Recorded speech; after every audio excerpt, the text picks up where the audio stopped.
You walk with me through fire. Hi, I'm here in Newport, Rhode Island on what they call the Cliff Walk.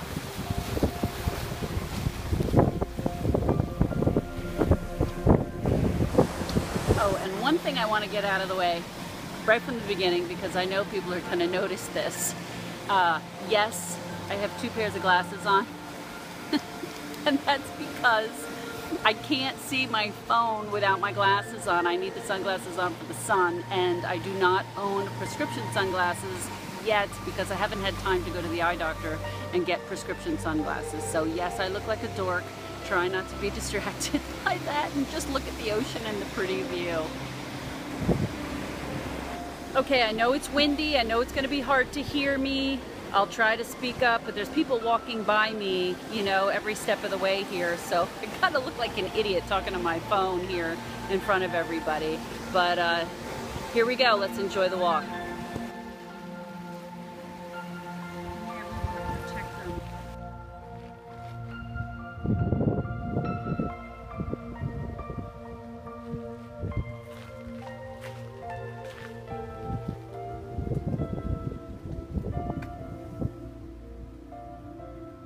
At this section I'm at, this is a private part, you know, where it belongs to one of the homes here. And look, they've got barbed wire fence. It's marked private.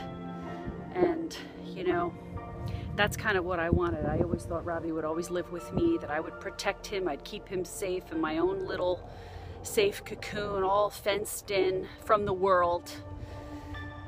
But that's not what he wanted. He didn't want to be all secluded and kept alone and away from the world. He loves being out in the world. He loves having a life. He loves being in his group home. He loves his day program. He loves being out in the community.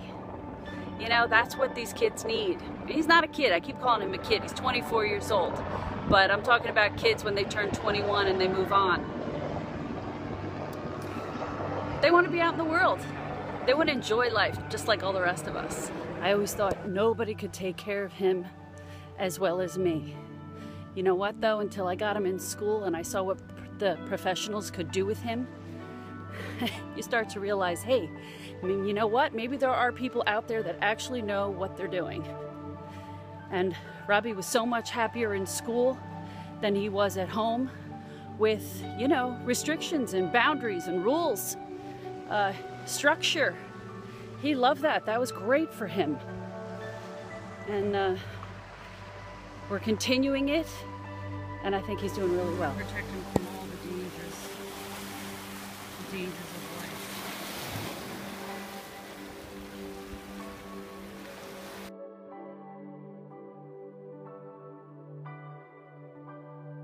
That's what we want to do. We want to hold their hand throughout their whole life.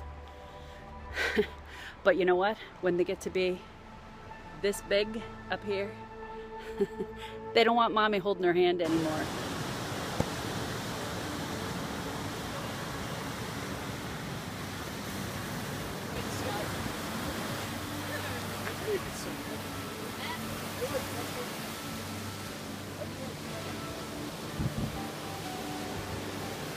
So I was trying to get a picture of the sign here for the cliff walk, and this guy came and got in front of me, and he's just standing there reading, and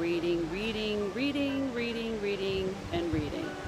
And that just reminded me of a lot of parents. They spend a lot of time on the internet, a lot of time researching, a lot of time trying to find answers for their kids.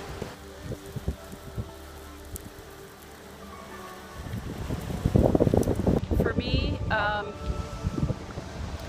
I've done a little research on myself. I'm a right brain creative person. I'm not left brain. I don't want to read about things. I need to figure it out for myself. I'm a hands-on learner. I need to get my hands dirty. I need to get out there and I need to do it and figure it out by myself. I go a lot on my intuition and I feel it. That's how I choose paint colors for people for a living. I don't read about it. I don't think about it. One of the guys that I work with is has a medical background, and he's a scientist. And he always likes to tell me about the scientific makeup of all of the tints and the paint, and he tries to figure out colors based on whatever chemical makeup it's got or whatever, which is just silly to me. I'm like, stop making it so complicated. Just feel it. That's all I do. It's just a gut feeling. I just know on the inside of me. And when it comes to Robbie, I'm not looking for answers. I'm not looking for someone to blame. I'm not trying to find the reason for his autism.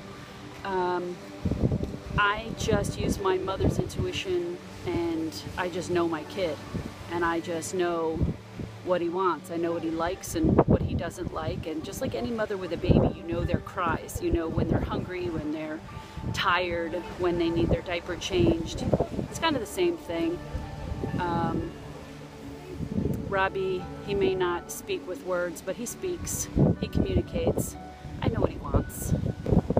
I'm not going to get involved in the debate about immunizations or any of that stuff. I know for me, Robbie was born that way.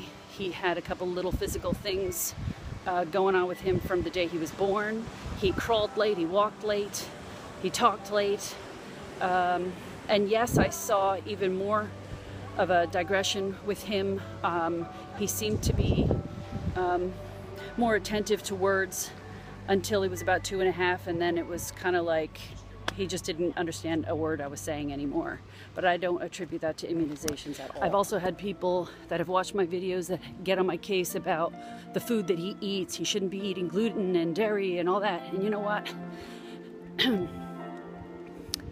I tried that because I thought, well, maybe I'm being a bad parent because I'm not doing it because all the rest of them are doing it. But yet in my gut, I knew it really had nothing to do with anything. Robbie's issues are neurological. He didn't form right in the womb. And yeah, maybe the diet can help or not help. But what I found with him is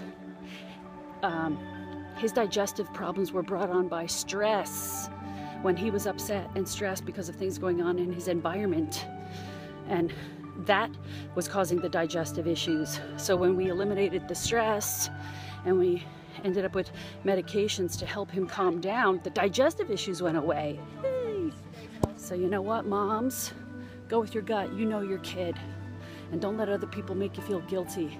Especially not Playboy bunnies in Hollywood.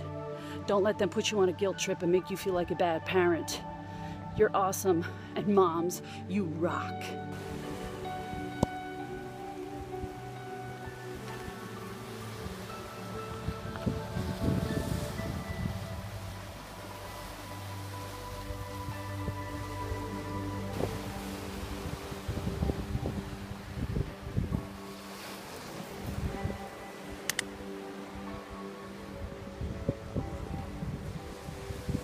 Now that's cute, look.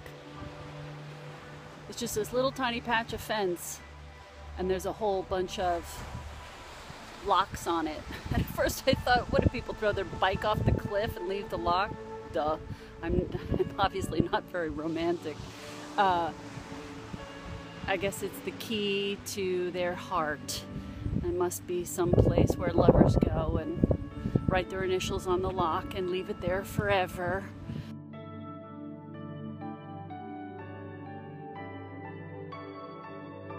To commemorate their love for each other. Well, I'm focusing on mommyhood today, and I'll tell you, my boys have the key to my heart, and they'll have it forever.